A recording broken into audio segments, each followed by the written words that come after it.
दोस्तों आज हम बात करेंगे अमेरिका के राष्ट्रपति डोनाल्ड ट्रंप के इन्वेस्टमेंट फोरम के बारे में। दोस्तों ये एक जो है डील है जो कि अमेरिका ने सऊदी अरब के साथ की है, जो कि एक वेपन की डील है। और दोस्तों इस डील में जो है डोनाल्ड ट्रंप ने एक भाषण भी दिया था, जिसकी कुछ लाइनें या कुछ पंक्तियां हम कह सकते हैं वो हम आपको इस वीडियो में दिखाएंगे। और जो अमेरिका ने सऊदी अरब के साथ डील की है उसके बारे में भी हम जिक्र करेंगे। तो चलिए दोस्तों आगे चलते हैं। ये जो दोस्तों ये देख सकते हैं आप, हमारे वीडियो की थीम है सऊदी अरब में अमेरिका सऊदी अरब में 12.1 लाख करोड़ की डिफेंस डील। यूएस ने इतिहास का सबसे बड़ा समझौता बताया ट्रंप का राष्ट्रपति बनने के बाद पहला विदेशी दौरा। ये दोस्तों जो है ये हमारे वीडियो की थीम है कि अमेरिका ने जो है सऊदी अरब के साथ 12.1 लाख करोड़ की डिफेंस डील की है और यूएसए इतिहास की ये सबसे बड़ी डील है। तो चलिए हम आगे चलते हैं, इसके बारे में बात करेंगे कि इतने में जो है अमेरिका कौन से वेपन सऊदी अरब को देने वाला है। चलिए दोस्तों आगे वीडियो में चलते हैं। यहाँ पे जैसे आप देख सकते हैं, यहाँ पे ये आप देख सकते हैं, यहाँ पे लिखा है अमेरिका और सऊदी अरब ने मंगलवार को 142 बिलियन डॉलर यानी कि 12.1 लाख करोड़ रुपए की डिफेंस डील पर साइन किए। व्हाइट हाउस ने इसे इतिहास की सबसे बड़ी डिफेंस डील बताया।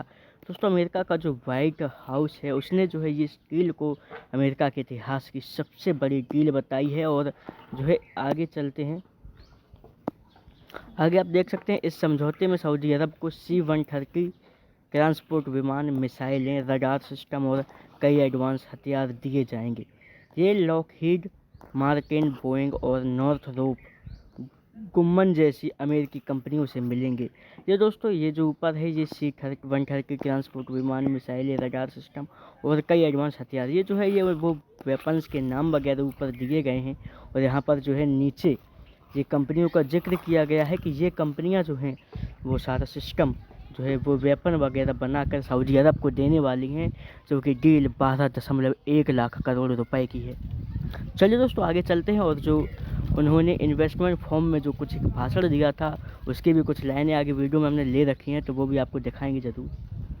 दोस्तों ये देख सकते हैं आप, डोनाल्ड ट्रंप जो है उनका राष्ट्रपति बनने के बाद ये पहला आधिकारिक विदेश दौरा है सऊदी अरब का। वे 4 दिन के मिडिल ईस्ट दौरे पर सऊदी अरब पहुँचे हैं, फिर कतर UAE जाएंगे।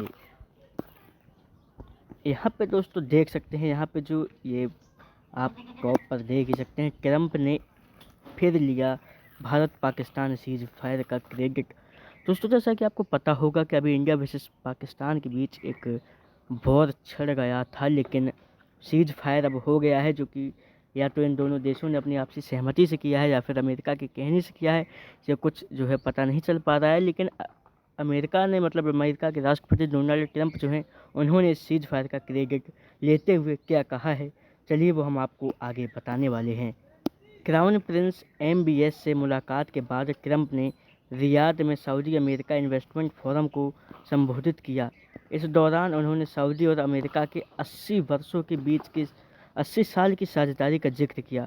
दोस्तों क्राउन प्रिंस जो कि MBS से मुलाकात के बाद ट्रंप ने रियाद में सऊदी अमेरिका इन्वेस्टमेंट फोरम को संबोधित किया। इस दौरान उन्होंने सऊदी अरब और अमेरिका के बीच जो कि 80 साल पुराना रिश्ता है उसके बारे में भी जिक्र किया। और हम आगे चलने वाले हैं, और यहाँ पे आप देख सकते हैं कि ये जो है इन्वेस्टमेंट फोरम से ट्रंप के भाषण की कुछ प्रमुख बातें, ये आगे हम उन बातों का जिक्र करेंगे जो कि डोनाल्ड ट्रंप ने इन्वेस्टमेंट फोरम में कही थी। वहाँ पर जो भाषण दिया था उसमें जो उन्होंने कहा था उसी की कुछ बातें हैं जो हम आगे चलकर आपको दिखाने वाले हैं। यहाँ आप पहली लाइन पढ़िए, भारत पाकिस्तान के बीच सीज फायर को लेकर ट्रंप ने कहा, कुछ ही दिन पहले ही मेरी सरकार ने भारत और पाकिस्तान के बीच सीज फायर मध्यस्थता की। मैंने ऐसा करने के लिए व्यापार का इस्तेमाल किया। यानी कि वो डायरेक्ट क्रेडिट ले रहे हैं भारत पाकिस्तान वॉर रोकने के लिए, और जो सीज फायर हुआ वो कह रहे हैं ये मैंने ही कराया है और इसके लिए जो है मैंने व्यापार का सहारा लिया है। इसके बाद जो सेकंड नंबर पर ट्रंप की ये जो आप बात देख सकते हैं, यहाँ पे ट्रंप ने फोरम के मंच से घोषणा की कि वह सीरिया से लगे प्रतिबंध हटा रहे हैं। अमेरिका ने जो सीरिया पर प्रतिबंध लगाए थे, डोनाल्ड ट्रंप ने घोषणा की है कि वह उसे हटा देंगे, ताकि देश आर्थिक जीवनदान मिल सके, ताकि उस देश को, ये जो सीरिया देश है, उसको आर्थिक जीवनदान मिल सके। ट्रंप बुधवार को सीरिया के नए राष्ट्रपति से भी मिलेंगे, यानी कि बुधवार यानी कि आज के दिन ट्रंप सीरिया के जो न्यू राष्ट्रपति हैं, न्यू प्रेसिडेंट हैं, उनसे मुलाकात करने वाले हैं। यहाँ पे दोस्तों अगला देख सकते हैं, ट्रंप ने कहा वो ईरान के साथ समझौता करना चाहते हैं।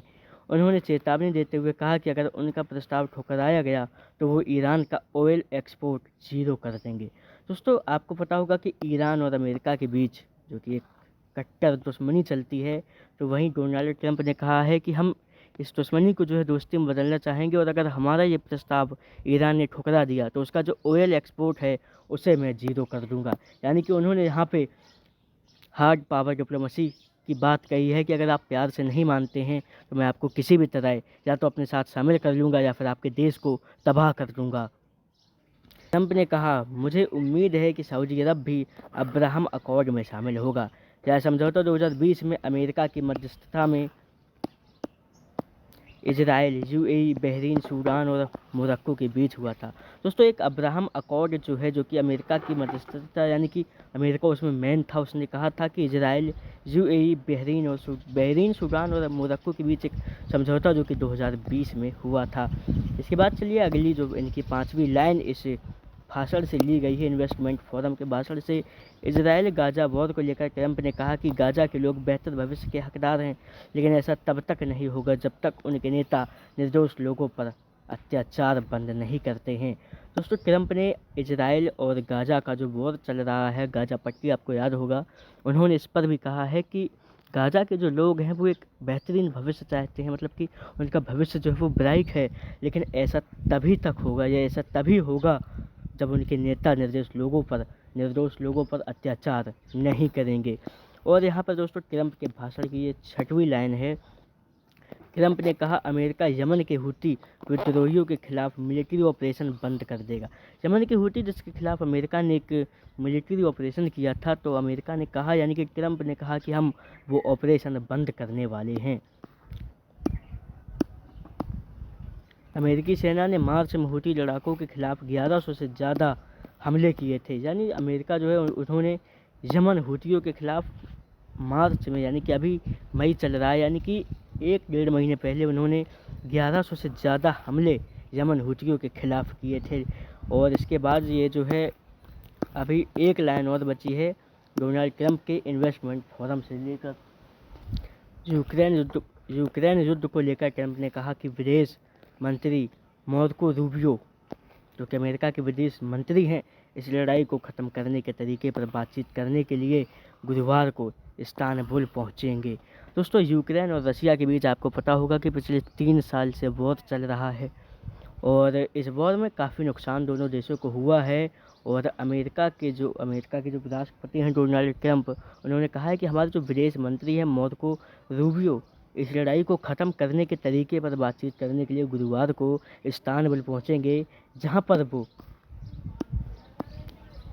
रशिया के प्रेसिडेंट पुतिन और जेलेंस्की, जो कि यूक्रेन के चीफ हैं, उनसे मुलाकात हो सकती है। यहाँ पे दोस्तों हो सकता है लिखा है, यहाँ पे क्लियर नहीं लिखा है कि उनसे जो है हमारी मुलाकात गुरुवार को होगी। अभी उन्होंने लिखा है कि यहाँ से हमारी मुलाकात जो है उनसे हो सकती है। ऐसा भी हो सकता है कि वो हमसे मिलने के लिए मना करते हैं। और उन्होंने कहा है कि हम जो है ये युद्ध भी रोकने का पूरा प्रयास करेंगे, और चाहेंगे कि ये युद्ध जल्द से जल्द रुक जाए, जिससे कि लोगों को इस युद्ध की वजह से जान हानि या किसी भी प्रकार का नुकसान ना हो। तो दोस्तों आपको ये जो हमारी वीडियो है कैसी लगी कमेंट में ज़रूर बताएं, और फिर मिलेंगे किसी नई वीडियो में। तब तक के लिए जय हिंद।